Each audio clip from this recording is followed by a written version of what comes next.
Welcome to the Scaleup Valley podcast, where we bring the best of the best to help you scale your business from 1 million to 1 trillion. Today's guest is Guenia Gawendo, Managing Director at Telefonica Ventures. Guenia, welcome to the show. Hi, Mike. Thank you very much for inviting me to be here. It's really a pleasure. Likewise, great to have you on the show.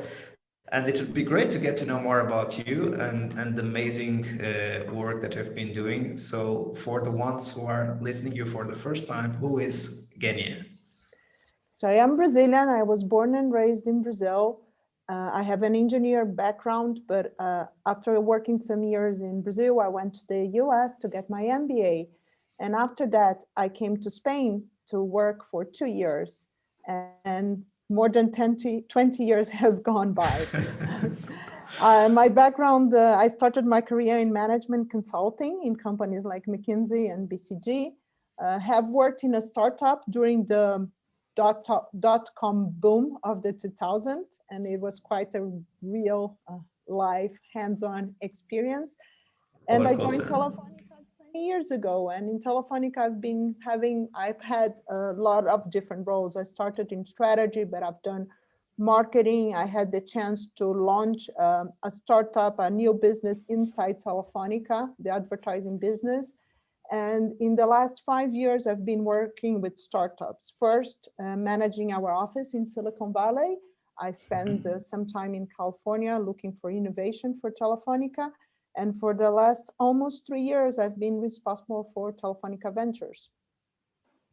That's awesome. And could you give us a little bit more of flavor to what Telefonica Ventures does?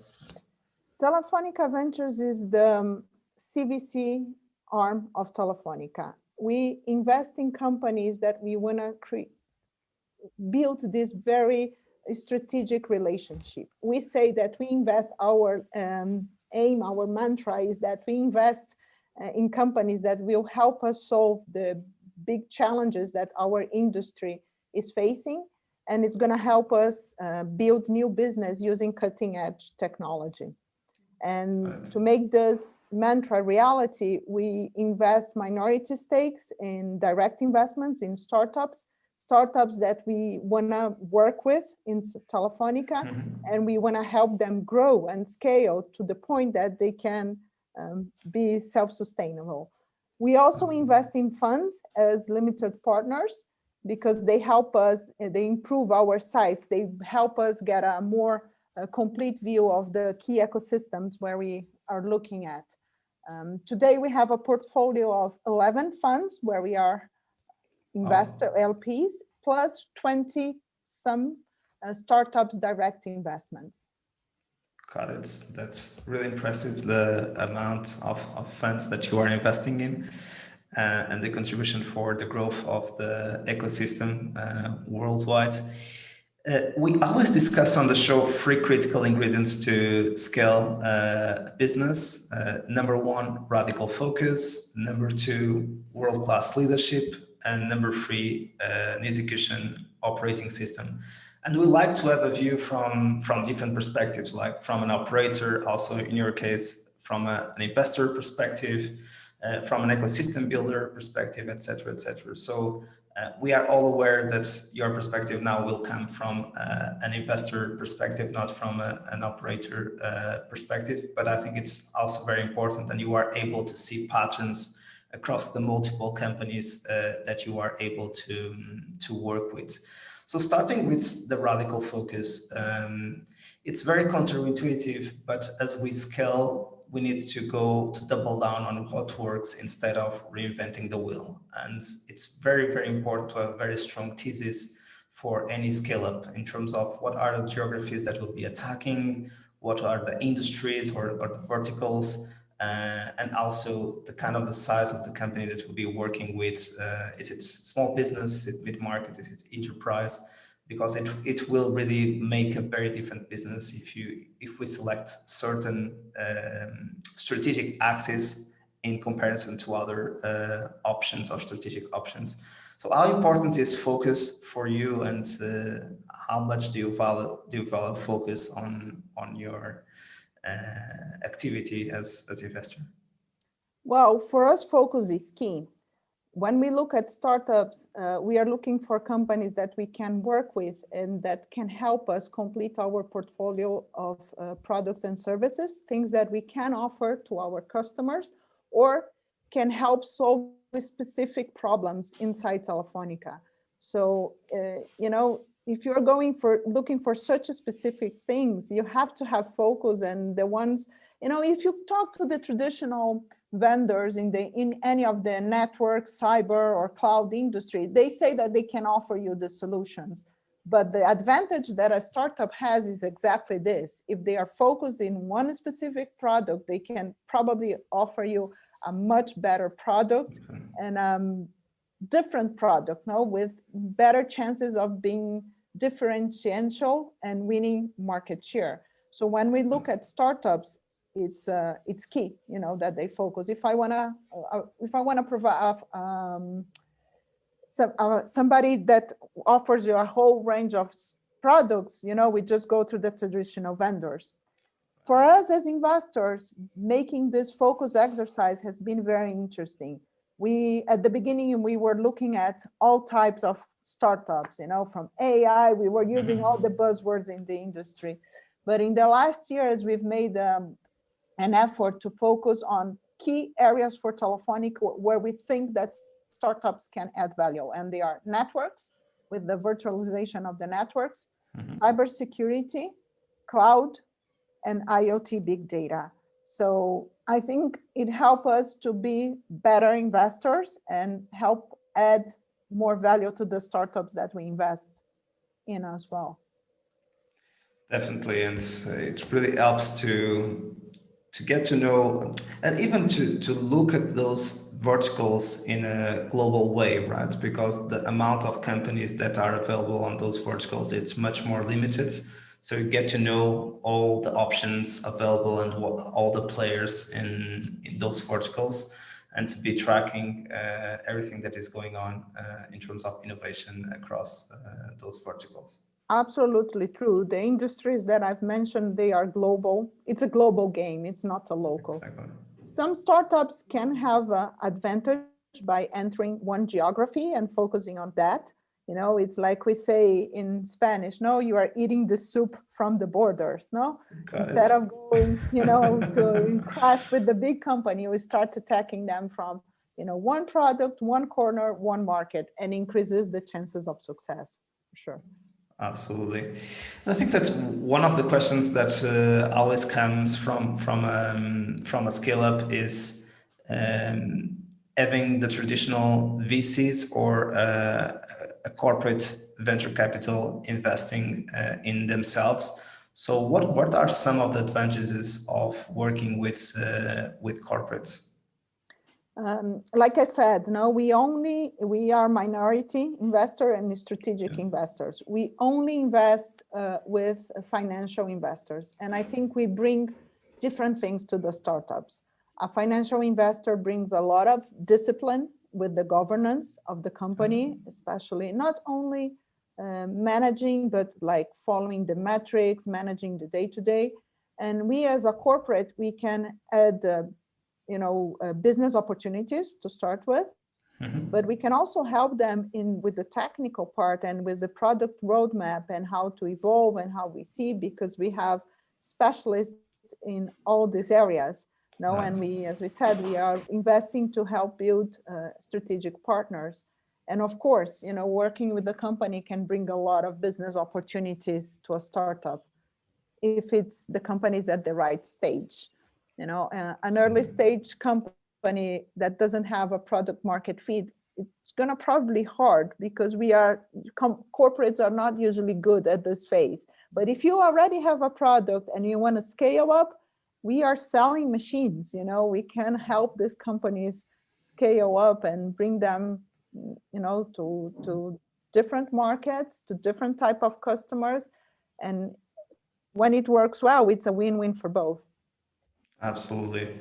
It's really a great channel for scaling up. It takes the decades to build that ecosystem and to build those distribution channels and those communities across the world. And that's a great opportunity for scale-ups to have a platform to scale up, and at the same time for the corporates to get, as you were saying, a team that is focused on solving a very specific problem, developing a very specific technology, and making the best solution available to the customer base of the corporate, right? So it's really a win-win. And we can be a good customer too, sometimes exactly. we use technology internally, which is or a partner not bad, as well. Yeah, not bad to have Telefonica as a customer. Exactly. It's really important. So moving into the number 2 ingredients, the world-class leadership. This is a classic, right? So having the right people on the right seats for each stage of growth, and really understanding that scaling from 5 to 10 or 10 to 20 million or 20 to 50 million, that's different games that require different skills. So what do you think about the importance of a team in terms of scaling up a business? Well, it's key, nobody can disagree with that. No, exactly. Sometimes, in an early stage, if the key is to find something different, and have this technical know-how, the more you grow, more building processes and following the metrics become even more important. And I think because the ecosystem here in Europe is a little, started to develop later than Silicon Valley, I think this is where maybe we are still in a disadvantage, because if you go to Silicon Valley, there are a lot of people with experience in scaling up, and working and growing companies from different stages and taking them to the next stage. And there are product managers, there are marketing managers, and for different stages. Right. And here in Europe, I think we are starting to see now this second generation of professionals, people who have been in a startup and they are going to their second one, and this is going to help us be a stronger ecosystem for all, but absolutely key. Also because of the number of scale-ups really available in some of the European ecosystems, right? So it makes it more difficult for executives to specialize on moving a company from 1 to 10 or 10 to 20 or 20 to 50 or 50 to 100 pre-IPO, because the amount of companies that are on those stages is still very limited. And we know how difficult it is to see a scale-up going through the 10 million ARR still. And I think that sometimes we even not value the amazing progress or the amazing track record that some of those companies have. Because a lot of them also face a growth ceiling at those stages, and they are not able then to go to the 20 or to the 50. And that's the difference. You can think in theory, of what, how the management team should look, and which skills they should have, and who could be a good fit. But if you go to Silicon Valley, you have a lot of people who had already done it, exactly. And have this experience. So it's, I think that's something that it's changing, because we have more and more companies like this in Europe. So can become an advantage to us in the next couple of years. Definitely, I see the specialization moving forward across first tier and second tier cities across Europe, and that's really exciting to see what the upcoming generations of tech leaders will be able to do, and it's good to see the progress as well.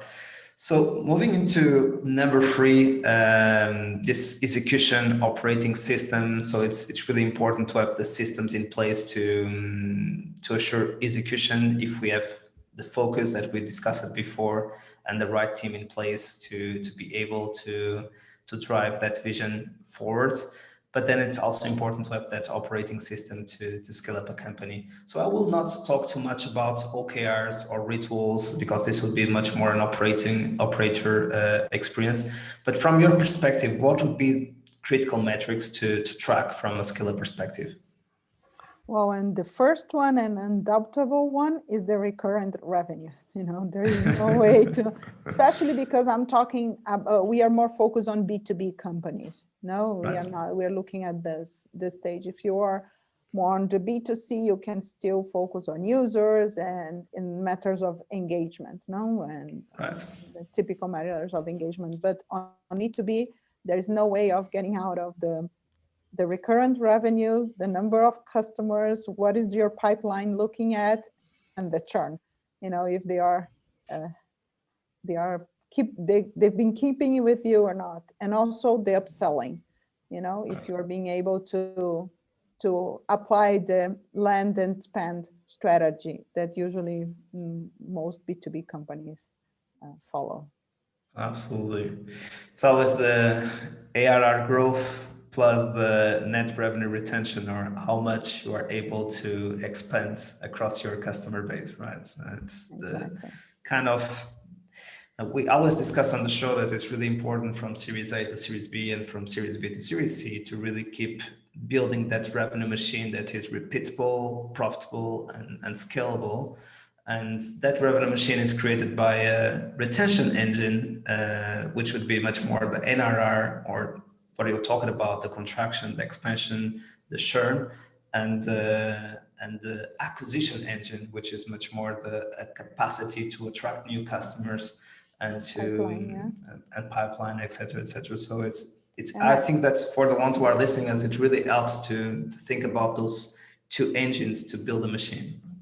Yeah, and I think on the two comments, Mike, on the profitability, I think we are forgiven on that one. We can still assume that these companies can burn a lot of cash if they are growing. We prioritize growth at this stage from compared to profitability. And the second one, I think during COVID, I think one of the challenges that most of our B2B companies that we talked to, they faced was on building this pipeline, because all the traditional, ways of getting companies going to conferences, seeing people, none of that was in place. So during COVID, companies who were able to build this pipeline digitally and remotely, we saw that they were able to get out of to raise the wave, take advantage of the crisis instead of suffering with it. Exactly. Being a little bit more creative and finding out an opportunity within the threat. Exactly. Like for us as a strategic investor, the way we measure if a company is working for us as a corporate strategic investor, we usually track, clients that we are being able to include as a startup product in their offer. We measure if we are using it internally as well.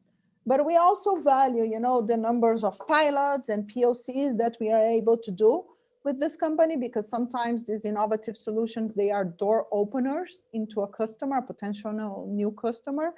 And we finally measure how many of the solutions we are being able to integrate in our more standard offer. Those are the metrics as a CVC that we measure for the scales ups if they are scaling up with us. Absolutely, that's really a great point.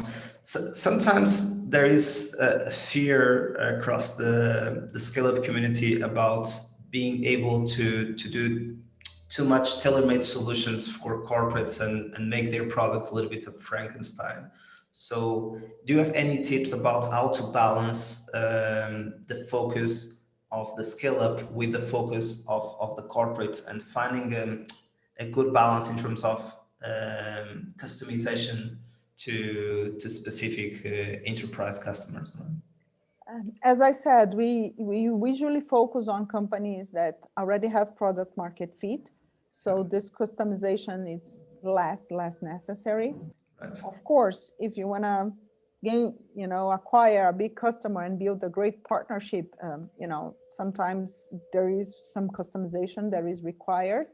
But I think you have to be very careful and make sure that there are tangible solutions, and tangible offers in the pipeline that really require this customization. No, you don't want to be just doing things for fun. No.